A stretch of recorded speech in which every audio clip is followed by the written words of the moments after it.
Good morning. This is Pastor Jason of Kona Faith Center with a word for today. And the word for today is led.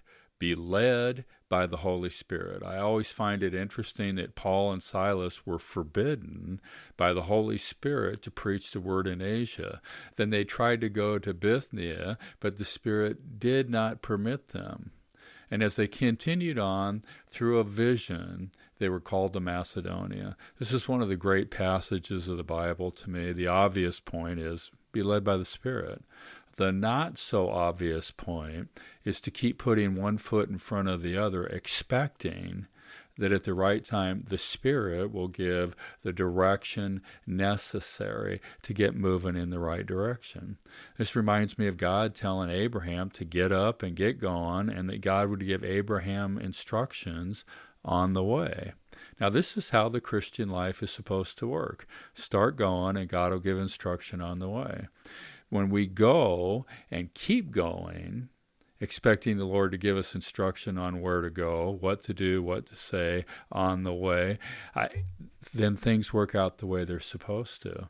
I'm sure this is easy for some people, but this is not easy for me. I like to have some idea of where I'm going, what I'm doing, what I'm going to do when I get there, how I'm going to get there, who's going to pay for it all, what I'm going to say before I start out. The truth is, I don't know where I'm going, but I do know that I am following Jesus. The truth is, I don't really know what I'm going to be doing when I get there, or for that matter, what I'm going to be doing along the way. But I do know that I am following the Holy Spirit, and that I will have Jesus conversations along the way.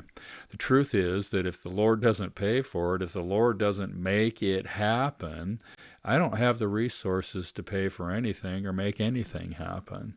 But I do know that if the Lord ordered it, He'll pay for it. The Macedonian call opened up new opportunities for the kingdom, new opportunities for the word to spread, because Paul and Silas were responsive enough to the Holy Spirit not to go some places where they thought they should go.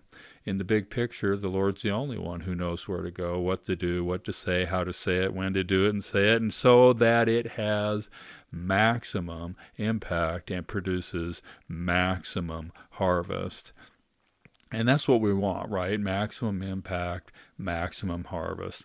This is a core principle of the Bible, be led by the Spirit. And if we're led by the Spirit, we will have maximum impact and maximum harvest.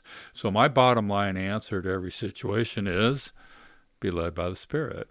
In Romans, Paul writes that as many as are led by the Spirit are the huios of God, the mature children that are ready to take their place in the family business. Now, this is great news because it means that anyone, regardless of talent, ability, gifting, education, whatever, can learn to take their place in the family business by learning how to be led by the Spirit. This means that anyone can learn how to receive maximum harvest by learning how to respond in obedience without debate, without resistance to the Holy Spirit. So, be led by the Spirit today. Expect maximum impact, maximum harvest. And the word for today is led. God bless. Check in tomorrow.